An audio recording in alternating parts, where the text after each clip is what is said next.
እኔ በአደባባይ ፍርድ ቤት በር ላይ ድደፋ የነበረው ወደ 6-7 ጥይት የተኮሰብኝ ሳምበዲ መቶ ታርጋ በሌለው መኪና አፍኖ ሊወስደኝ ሲል እግዚአብሔር ስላገዘኝ ነው ያመለጥኩት።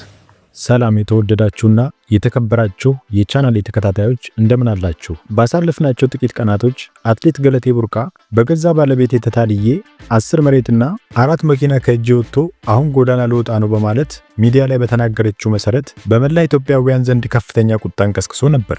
ጉዳዩን ፈጸመ የተባለው የአትሌቷ ባለቤትም በሴፉ ሾው ላይ ቀርቦ አስደንጋጭ ሚስጥርን አውጥቷል። ይህ ግለሰብ ምን ተናገረ የሚለውን ለማወቅ እስከ ቪዲዮ ፍጻሜ ድረስ አብራችሁን ቆዩ። በቅድሚያ ግን ወደዚህ ቻናል ዛሬ ጎራ ካላችሁ ይህንን ቪዲዮ ላይክ እና ሰብስክራይብ በማድረግ እንድትጀምሩ ስል በትህትና ጠይቃችኋለሁ። ቀጥታ ወደ ቪዲዮ እንግባ። በመጀመሪያም ይህ ግለሰብ የተዋወቁበትን አጋጣሚ በማስታወስ የጀመረ ሲሆን እሷ ከዚህ በፊት በሚዲያ ላይ ቀርባ የፍቅር ጥያቄውን እሱ እንዳቀረበላትና በአንድ አጋጣሚም እንደተዋወቁ የታክሲ ሹፌር እንደነበረ ተናግራለች። በአጋጣሚም ደንበኛዋ ቀርቶባት እሱ ያመላለሳት በዛውም የፍቅር ጥያቄ እሱ እንደሰነዘረላትና የፍቅር ጥያቄውም የመጣው ከሱ ዘንድ እንደሆነ ተናግራ ነበረ። ነገር ግን እሱ እንደተናገረው በአንድ አጋጣሚ ደንበኛዋ ቀርቶባት እኔ ወስጃት ልሄድ ችያለሁ። በዛ አጋጣሚም አንድ ዘመዷ ታማ እሷን ስናደርሳት የሆነ ጭቃ ነበረ፣ ጭቃውን አሳለፍኳቸው፣ በዛው ግንኙነት ጀመርን፣ አብረን ትሬኒንግ መስራት ጀመርን፣ ከዚህ በፊትም በስፖርቱ ላይ ነበርኩኝ በማለት ፍቅር ጥያቄው ግን ከሱ ዘንድ እንዳልመጣና በጊዜ ሂደት ወደ ፍቅር እንደገቡ ሁለቱም በማስታወስ ተናግሯል። ነገር ግን እሷ ያለችው ነገር ውሸት እንደሆነም በዚህ አጋጣሚም ወደ ፍቅር እንደገቡ ሊናገር ችሏል። የተለያዩበትን አጋጣሚም ሲናገር ብዙ ጊዜ እጅግ በጣም ከበድ ያሉ ትሬኒንጎችን ሰርታ ውጤት ለማምጣት ወደ ተለያዩ አውሮፓ ሀገራቶች ስትሄድ ነገር ግን ባሰበችው መልኩ ውጤት ሳታመጣ ስትቀር እጅግ በጣም አግሬሲቭ እንደምትሆንና የቤት ውስጥ ያሉትን እቃዎች ሁሉ በመሰባበር ንዴቷን እንደምትገልጽ እንዲሁም ባህሪዋ ትንሽ አስቸጋሪ እንደሆነና አግሬሲቭ እንደሆነች በማስታወስ ሊናገር ችሏል። እንደዚህ አይነት ነገሮችም እየተደጋገሙ ሲመጡ ሰላም አጣው፣ እኔም በሽታ ላይ እየወደኩ መጣው በማለት ያሳለፈውን ስቃይና መከራ በዚህ ሚዲያ ላይ ሊናገር ችሏል።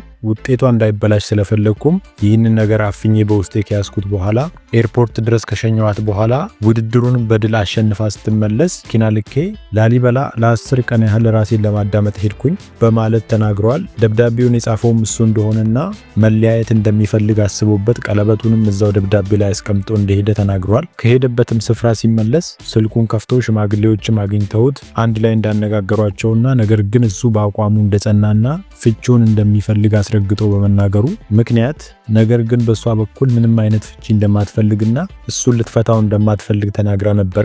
ጉዳዩን በፍርድ ቤት ከያዘው በኋላ ፍርድ ቤትም ጉዳዩን ሲጠይቃት እሱንም አልፈታበት ምክንያት እምነቴ ስለማይፈቅድ ነው በማለት ተናግራለች። ፍርድ ቤቱም ይህን ነገር ምክንያታዊ ሆኖ ስላላገኘው ውሳኔውን እንዳጸደቀው ተናግሯል። የፍቺ ሂደቱም ለ7 ዓመት ያህል እንደቆየና እጅግ በጣም ብዙ እንዳከራከረ ተናግሯል። ፍቺው ከተወሰነ በኋላም ሲቪል ፖሊሶች መጥተው ያዙኝ፣ ከዛ በኋላም በጸረ ሙስና ተከሳል ብለው ይዘውኝ ሄዱ በማለት ተናግሯል። ነገር ግን እሱ በጸረ ሙስና ላይ ያስከሰሰኝ የሚችል ምንም አይነት ወንጀል አልሰራውም፣ ምክንያቱም እኔ የቢሮ ሰራተኛ አይደለሁም በማለት ተናግሯል። ከዛ በኋላም ካሰሩኝ በኋላ ምንም አይነት ጥፋት ስላላገኙብኝ በነፃ ላይ ያሰናብቱኝ ችለዋል በማለት ተናግሯል። 11 ቤት ነበረኝ ያለችውን ነገርም ውሸት ነው በማለት ተናግሯል። ይህ ነገር በአፍ ተነገረ እንጂ በማስረጃ ያልተረጋገጠ ነገር ነው፣ 11 ቤት በፍጹም የለንም በማለት በዚህ ሚዲያ ላይ ሊናገር ችሏል። አክሎም ለወላጅ እናቱ ቤት ሰጥቼ ከደሳሳ ጎጆ አውጥቼ አንድ ብርጭቆ እንኳን ከቤታቸው ይዞ ሳይመጡ እኔ ቤት ውስጥ እንዲኖሩ አደረግኳቸው ያለውን ነገርም ውሸት እንደሆነና ቤቱም የተገኘው በእጣ እንደሆነ እጣ ጥለን 150 ሺህ ብርም እንደከፈልበት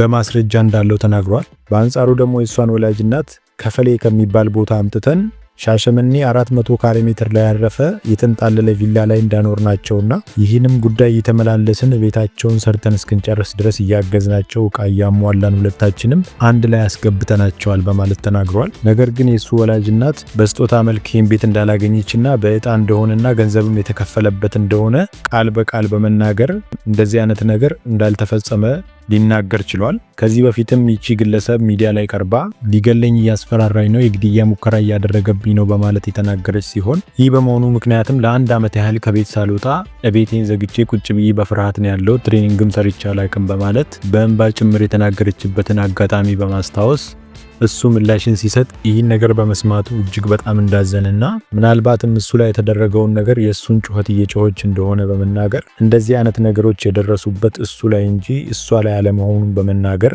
በማስታወስም የፍርድ ቤት ክርክር ላይ በነበርንበት ሰዓት ክርክር አድርገን ጨርሰን ስንወጣ ፍርድ ቤት በር ላይ የግድያ ሙከራ የተደረገብኝ እኔ ነኝ፣ አንድ ታርጋ የሌለው መኪና መጥቶ 6 እና 7 ጥይት ተኩሶብኝ አፍኖ ሊወስዱኝ ሞክረው በመኪና እንዳመለጣቸውና ከዛ በኋላም እርሱን ያጣበትን ምክንያትም በዚህ እንደሆነና በመኪና አደጋ እንደሆነ ተናግሯል። ጉዳዩንም የለሚ ፖሊስ ጣቢያ እንደያዘውና ጉዳዩም ተጣርቶ ወንጀለኞቹም እየተፈለጉ እንደነበረና በመሃልም ጉዳዩን እንደተወው ተናግሯል። እናም ይህ ግለሰብ የተናገረው ነገር ይህን ይመስላል። እጅግ በጣም የሚያሳዝን ነገርና ልብ የሚነካ ነገር ነው የተናገረው። አንዳንድ ጊዜ በባለትዳሮች መካከል ያለውን እውነት ለማወቅ እጅግ በጣም ትንሽ አስቸጋሪ የሚሆንበት ሁኔታ አለ።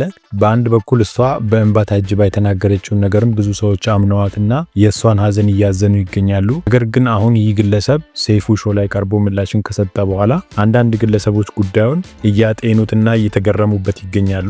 ምክንያቱም አንዳንድ ጊዜ ስናስበው እሱ ከተናገረው አንጻር እሱ ጋም እውነት አለ ሊያስብል የሚችል አንዳንድ ጉዳዮችን ፍንጮችን ተናግሮ ያለፈበት ሁኔታ አለ። ይህ ነገር እጅግ በጣም አወዛጋቢነቱ እንደቀጠለ ነው። ግለሰቡም እሷ የተናገረችው ነገር ሙሉ በሙሉ ውሸት እንደሆነና ከዚህ በፊትም 5 መኪና ነበረን፣ ከ5ቱ መኪና አሁን ያለው 1 መኪና ብቻ ነው በማለት ተናግራለች። ነገር ግን እሱ ሲናገር የመኪና መሸጫ ፋብሪካ የለንም፣ 5 መኪና ምን ያደርግልናል? ቤታችን ውስጥ የነበረው 2 መኪና ነው፣ አንድ እሷ የምትጠቀምበት፣ አንድ እኔ የምጠቀምበት መኪና ብቻ ነበረ። ነገር ግን ከዚህ በፊት መኪኖችን እየገዛን እንሸጥ ነበረ፣ የሚያስፈልጉን 2 መኪኖች ብቻ ነበሩ። ስለዚህም አሁንም ያሉት 2 መኪኖች ብቻ ናቸው በማለት ቃል በቃል እንደዚህ አይነት ምስክርነትን ሊሰጥ ችሏል። እሷ የተናገረችውም ሐሰትና ቅጥፈት እንደሆነ ተናግሯል።